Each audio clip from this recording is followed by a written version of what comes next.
Okay, guys, so first of all, I really want to thank you because of all your encouraging comments. You're being really supportive of the channel, and to be honest, I didn't really expect to reach so many people with these few first videos, and that's really encouraging to keep doing what I'm doing. Okay, so moving on, this will be part one of a 2 video series on this new variables feature Figma released. I decided the best approach to this was splitting it in 2 parts. The first one being about the base concepts, and the second one how to use variables in prototypes, just because I think this is the better way for you to wrap your head around this new feature.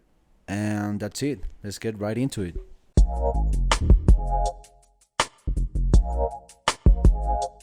Okay, guys, so just to get started, I want to set in some key concepts I think you really need to understand before we get into the explanation of the variables, because I was kind of checking several tutorials and the Figma resources on this, and I think one of the most important things is to kind of understand the different terminologies. So because these are things that I'm gonna mention all along the tutorial, and I really need you to have those concepts clear in your mind. Okay, so the first question that comes up is, didn't Figma just reinvent styles? Like, isn't the variables pretty much the same thing as styles? And the answer is no.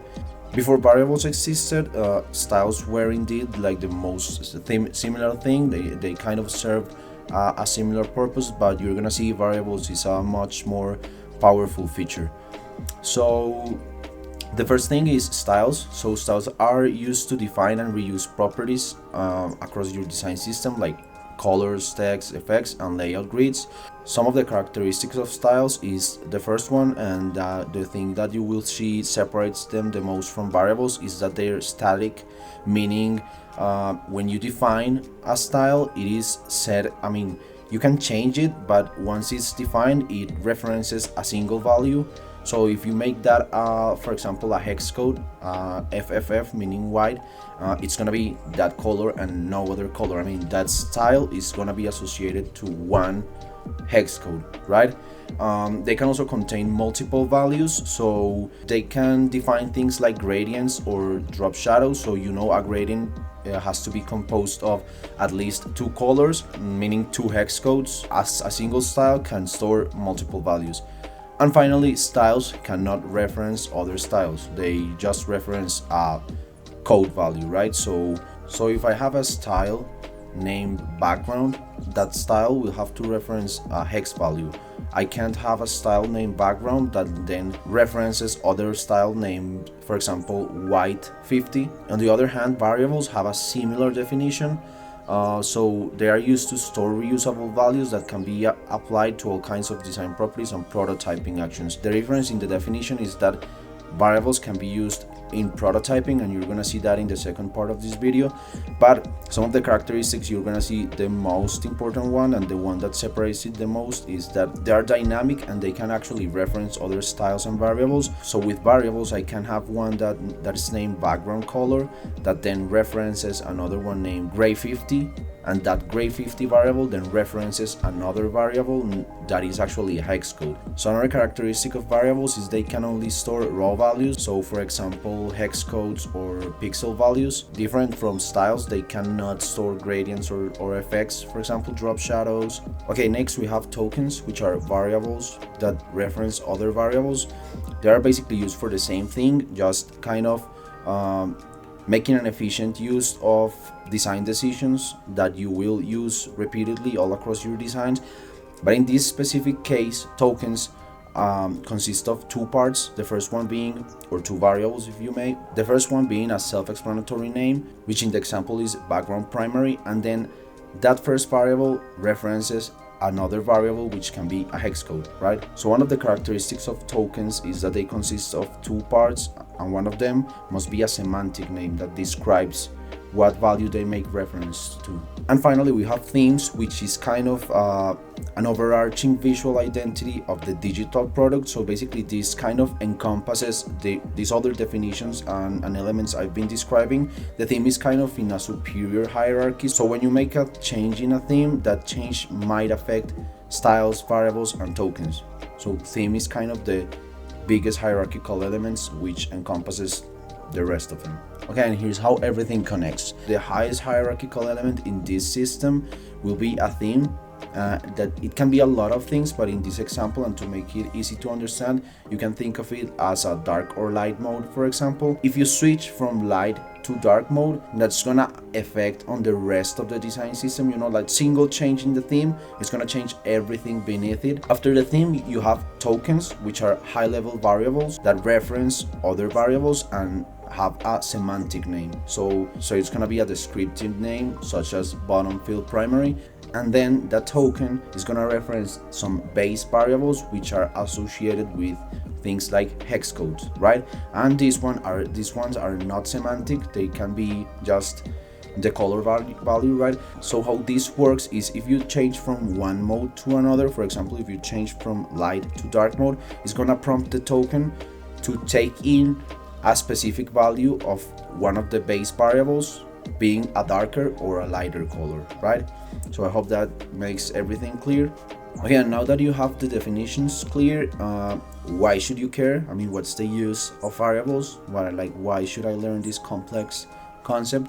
So this is gonna allow you to be much more efficient when managing your design system. I think it's gonna be very clear with examples we're gonna be working on, but it will allow you to easily switch values in your design system and reduce like the manual work you have to do. It's gonna let you switch frames between different device sizes and have spacing immediately update. So I know most of my examples were about colors, but you can also set variables that reference spacing, so you can have designs adapt depending on what frame they are in. So you can actually set for example, a desktop view, tablet view, mobile view, and the spacing system will adapt automatically to that. You can actually set modes or themes that will change the language of all the copy you have in your designs, and that will be automatic. And you can also create fully functional prototypes that will kind of calculate values. So you no longer have to create like 1,000 screens just to show how when you click a plus button a number increases. So before variables you had to create like a screen with a 1, a screen with a number 2, a screen with a 3, 4, 5. So when a person clicked on the plus button, it went from screen to screen, but now you can kind of set them with logic that will automatically display those values for you. And you can also use that conditional logic to build things such as prototypes of interactive quizzes and so on. I think we have all the definitions down, so let's jump into the step-by-step guide on how to use variables. So the first thing is to have your designs prepared. I already have mine, of course, just to save you guys some time. So we're gonna have two things prepared for this example. The first one being a card element and our color palette. It's not necessary that you already have the colors added to styles or anything. Just have your color palette set up in your workspace. Okay, so as part of the preparations in your designs, you gotta stop and think which elements you're gonna turn into variables and what you need to kind of be dynamic and change in value, and you gotta isolate those. So you gotta if you have, for example, in this case, this price element, you can see it's a single string of text. So if I want this 950 to change individually, and this, for example, $sign to also be dynamic, so I can switch it for, I don't know, euros, for example, I gotta separate those. So I intentionally left this element just to kind of show you the logic you have to have when you're approaching these variable things. So what I'm gonna do is duplicate this element. I am gonna cut away the 950, then paste it back in place, and I'm gonna auto layout this. So you see the difference between these two is that this is a single text, a whole text, and this is two pieces of text, and this is gonna allow me to associate each of these pieces with a different value, so they both can change individually, and I can dynamically switch what I want it to display. Okay, I hope that's clear. I'm gonna take this. By the way, if you haven't seen my other videos, I'm gonna kind of repeat the little shortcuts I use because I find them very, very useful. So in this case, so instead of having to paste it in there and then remove the old element, I'm gonna select the new element, then select the one I want to replace, and I'm gonna Control Shift R. What this does is replace the element, so it's gonna basically delete the old one and replace it for the new one. So you can see this is the new one actually. Okay, and now moving to step 2, we're gonna create our base collection. So basically you can think of this base collection of variables as your styles. They are not styles, but you can kind of think of it as styles. So what you're gonna do is deselect everything. So if you have something selected, it's not gonna work. You have to deselect everything, and you're gonna click on local variables. This is gonna open up the variables menu, which we're gonna be using a lot. Currently we have 4 of them. The first one being color, so for things such as fields and strokes, then any numerical value, then text strings, so basically characters and type, and the final being boolean, which you are probably familiar with, which are basically true or false values, right? I'm going to be showing examples of each of these across both this tutorial and the next one, which is advanced prototyping with variables. So to get started, I'm going to be setting our base color variables. I'm going to show you a kind of a shortcut to creating them. So if you have one selected and then click on Shift Enter, you can create several of them. By the way, there's a strange bug that doesn't let you do this Shift Enter command. To avoid this bug, there's a weird solution, but it actually works. You gotta click on this drop down, create a new collection. So you change from that new collection to the old one in which you were working, and it will work. I don't know why, but it does work. Okay, so what I do is duplicating that first variable, just so I don't have to do it one by one using the Shift Enter command, and then I'm gonna start giving them values, right? Okay, so after I read a lot of Figma resources and watched some tutorials, I saw everyone call this base collection primitives. You can call it primitives or you can call it base. I rather go for base just because I don't know, I like it more. I think it's clearer. Okay, so the next thing is to give each one of these a name. It can be something like green 1, and then to the value you're gonna use the eyedropper and take the value. I'm gonna fast forward this because it's gonna take some time.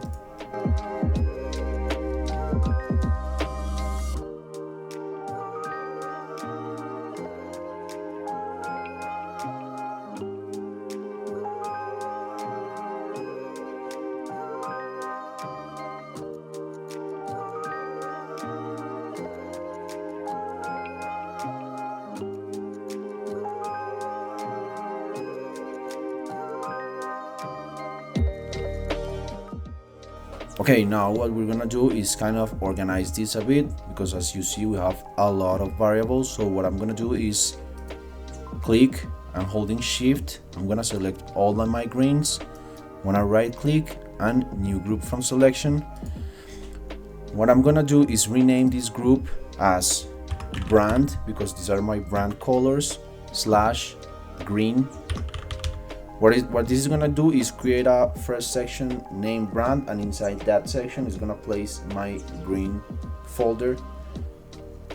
You see it's gonna create a higher group named brand, and then inside that brand group a group with my green ones.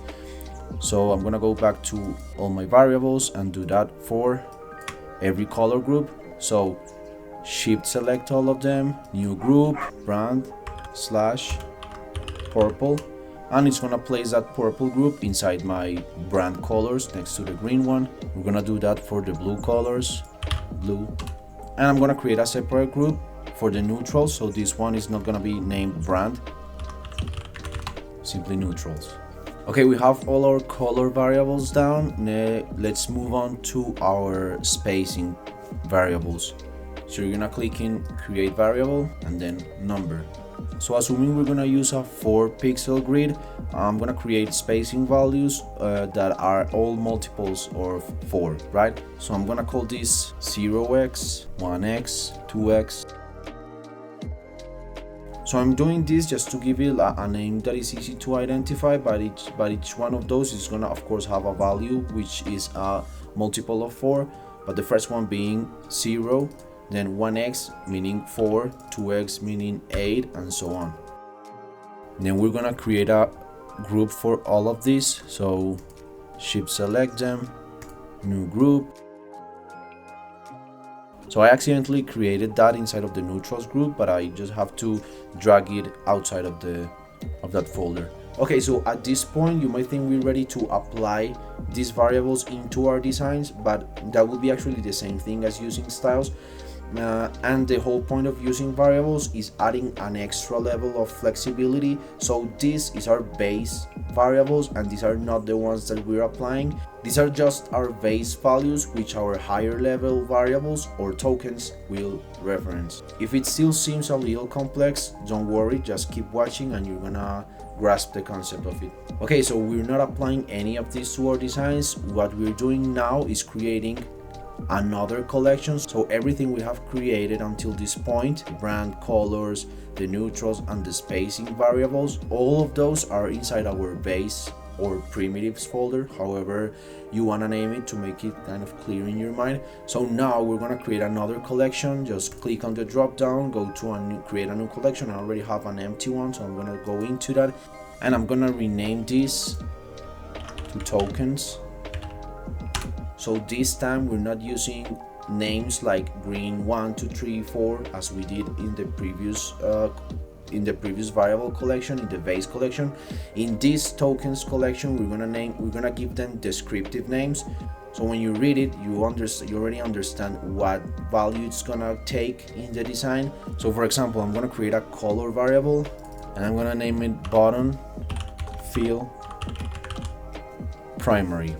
Okay, so you already see the difference between this and the base collection is this will have semantic or descriptive names. And now what I'm gonna do different from my base collection is I'm not gonna give this a hex code value. What I'm gonna do is click on the value and then go to the libraries tab, and I'm gonna actually select another variable, so this is how tokens are variables that reference other variables. So now I'm gonna select something like the green 2.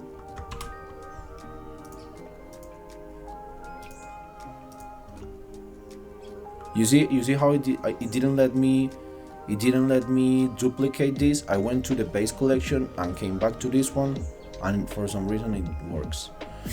Okay, so I'm gonna create my other variables, my other design tokens, sorry. So what you're gonna be wanting to think in this moment is, what do you actually need? So you see, first I created a collection of several colors that I may or may not use later, but in this case I'm gonna keep my eyes in the design and I'm gonna decide what variables I actually need. Of course, this being a short example of a single card, I'm gonna be needing few values, such as a background color, a bottom color, a text color, or maybe 1 or 2 text colors, and that's it. In a whole design system, of course, you're gonna be needing probably hundreds of variables. So I'm gonna set those up.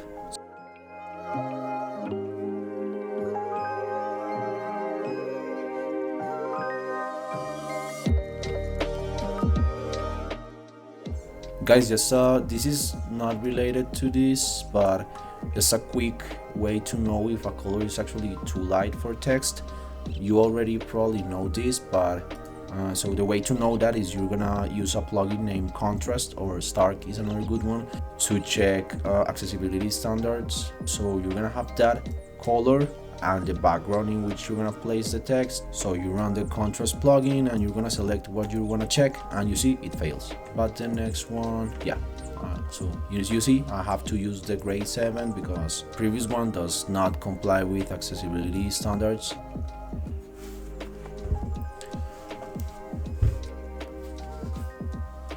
So I got my color tokens.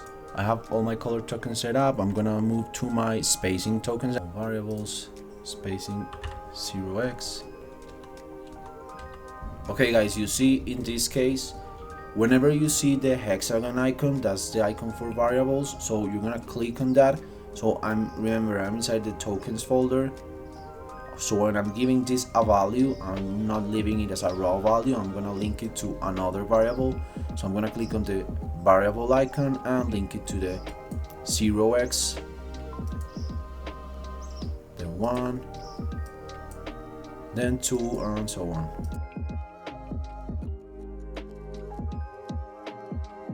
And we have our spacing variables done. What I'm gonna do is new group and spacing tokens. And now that we did this, we're gonna actually set up some other tokens for the corner radiuses. So an important thing to do in here is, you can see at the end of this row you get this edit icon. If you click on that, you're gonna be able to edit the scoping of this variable, meaning what it can be used on. And in this case, this is spacing. So I'm just gonna allow this variable to be used on specific cases. So I'm gonna deselect everything and I'm gonna select only width and height and gap. And I'm gonna do that for all of them. So a smart thing we could have done is set up the first one, change those values, and then when we duplicated that, it will have this already configured, but I forgot to do it. Be smarter than me.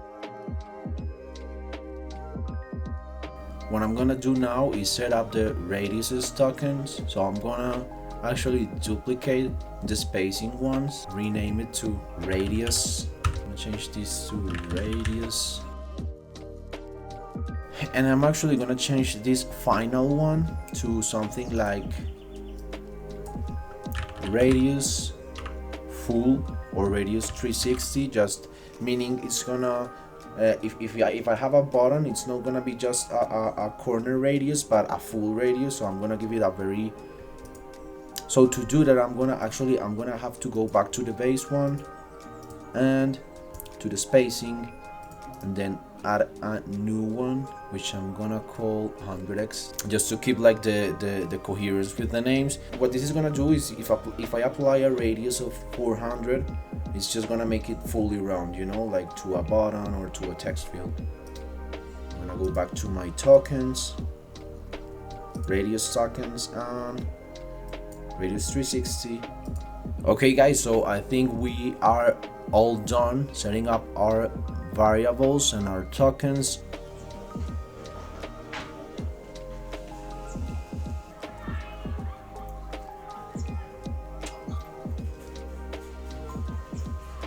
Okay guys, so next step is linking all our tokens to the design. So I'm gonna directly select the background of the card, click on the libraries icon, and you gotta be careful not to link it with the base variables but to your tokens. Okay, so I'm gonna give that this background primary. I'm gonna give this and this text primary one. I wanna give this one the text secondary. So you can see this is really difficult to read. This would be a very bad decision UI wise. So what I'm gonna do is go to my local variables, and I'm gonna change that bottom text from neutral gray to gray 9. Now I'm gonna change, so again guys, you always gotta look for that variables icon. So I'm gonna change this spacing. You see it's set to 16. So I'm gonna pick the 4x one, which is actually 16. I'm also gonna link the paddings to variables for the variable icon. This one is 16, so I'm gonna link it to my 4x. This one is 12, so I'm gonna link it to my 3x. The only thing I'm missing is linking the corner radiuses to variables. So again, click the element, go to corner radius, look for the variable icon and link it.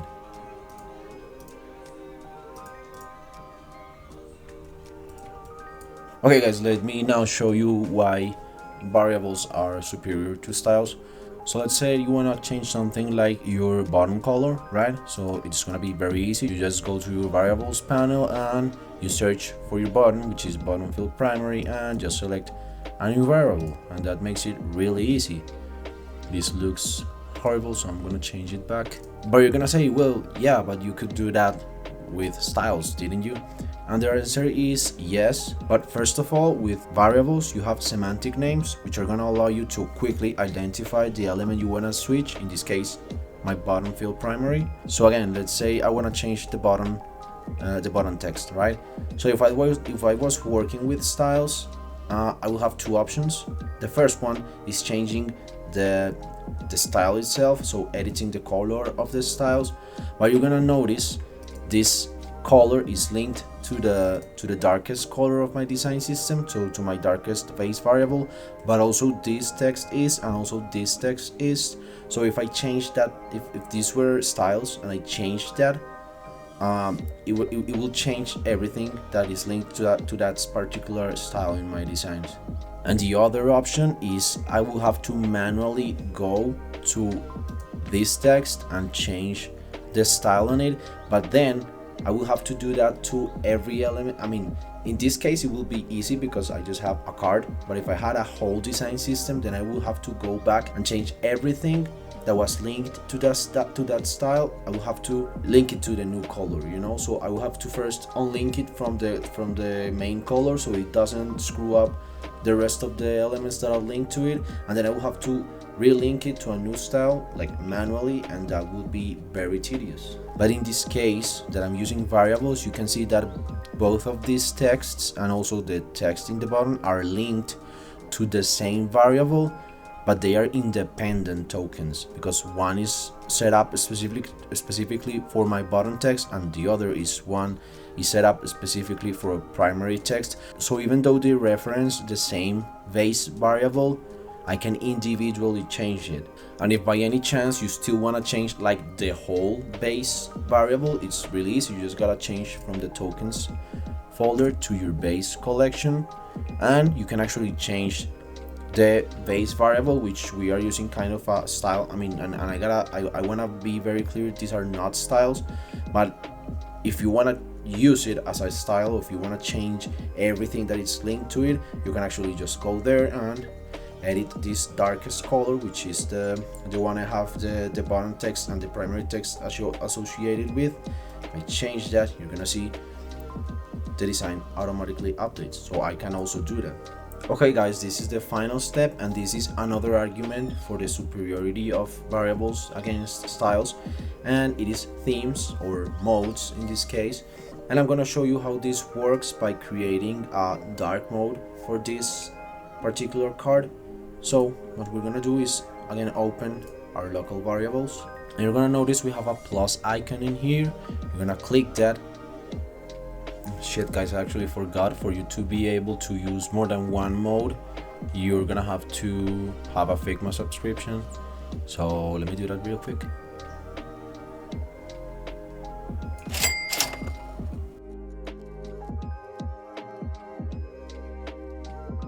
Okay guys, so as I was saying, we're gonna create a dark mode for the example of the themes. So let's go to the tokens folder, and in here we're gonna click the plus icon. You're gonna see it duplicates our original mode, which we're gonna name to light, and our new one we're gonna name dark.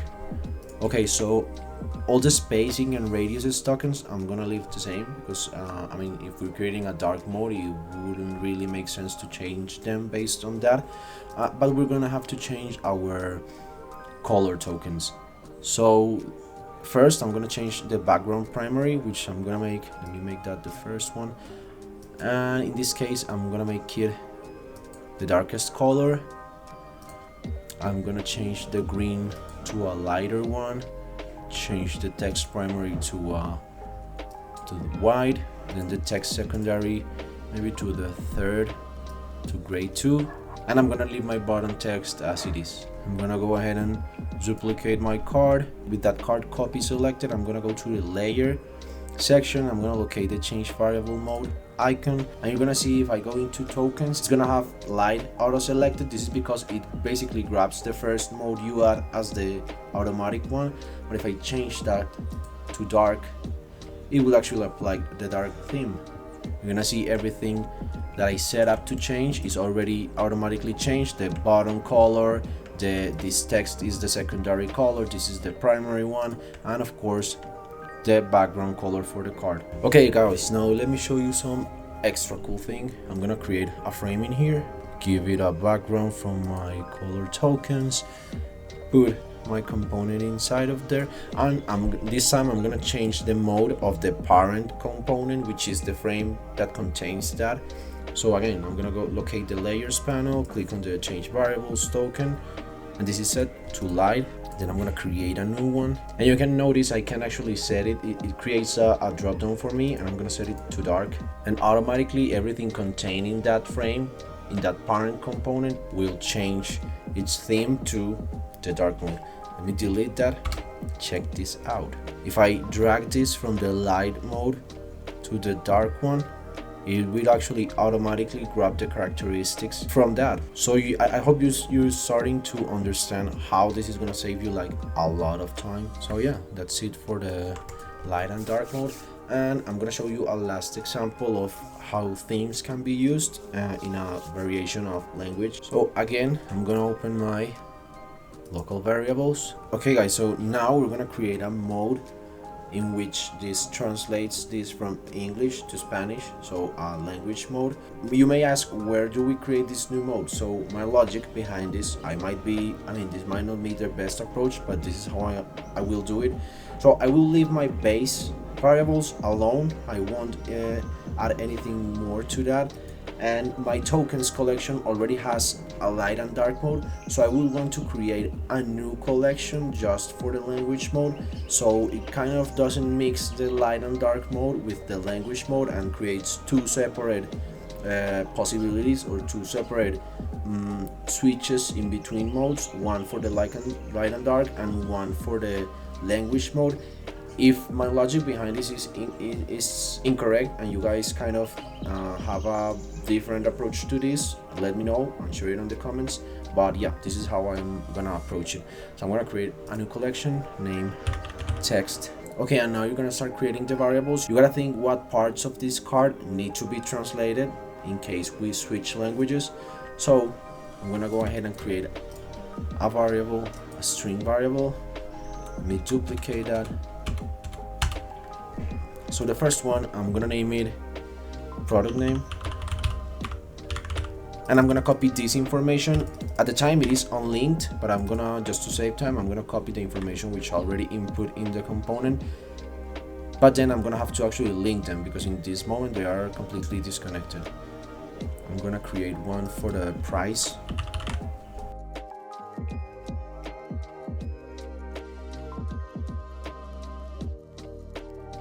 Okay, now let's connect everything. So you're gonna directly select each of the elements. I'm gonna go ahead and select this product name, locate the text panel, locate the apply variables icon, clicking there, and you're gonna search for the actual variable, so product name. And you see this is now, it didn't change because it was the same, but now it is connected. I'll go ahead and do that for every element. Now we're gonna create our new language mode. You see it duplicates. I'm gonna change this to English, and I'm gonna change this to Spanish, which is my native language. Now let's start changing all of this. So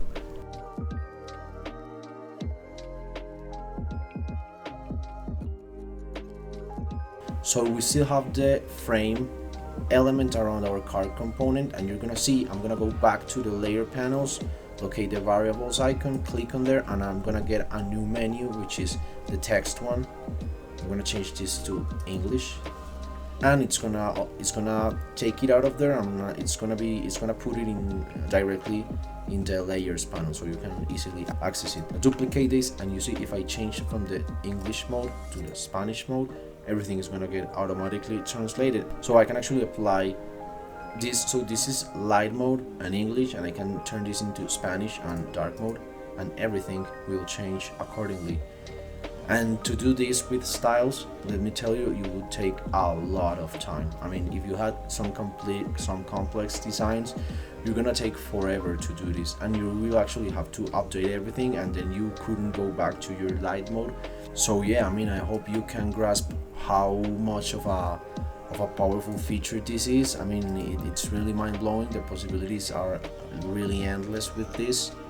Okay guys, so I really want to thank you again for all your support. I want to be honest in that I didn't really expect anyone to watch these videos like until I had like 50 videos uploaded, but that auto layout video really blew up, and it's crazy. I mean, it's crazy how much positive comments I've gotten, like how many subscribers I have already.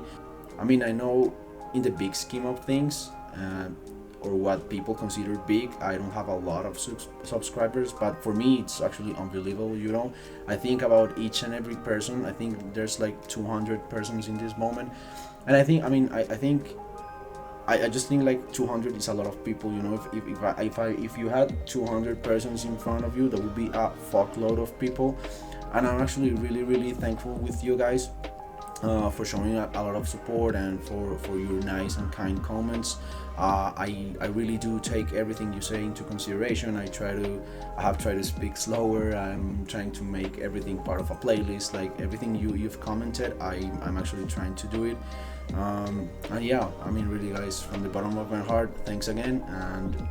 And remember, I'm gonna make this a 2-part video, so please, if you're interested in keeping up to date with the channel, do subscribe. If you really enjoyed the content and if it's being useful for you, please leave a like, and make sure you don't miss part 2, in which we're gonna explore how to use variables to create advanced prototypes. This is even crazier than the basic concept, so yeah, make sure you don't miss that.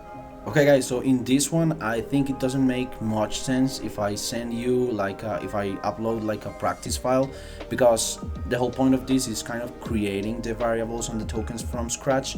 So yeah, I mean, I really encourage you to try to replicate this card. If you don't know how to do that, please watch my auto layout video, which I explain how to do one of these cards, a very similar one. And if you already know, just start creating your variables, your tokens, link everything, and just jam around with it. And yeah guys, I mean, I think that's it. Stay tuned for the second part of this video, and see you on the next one.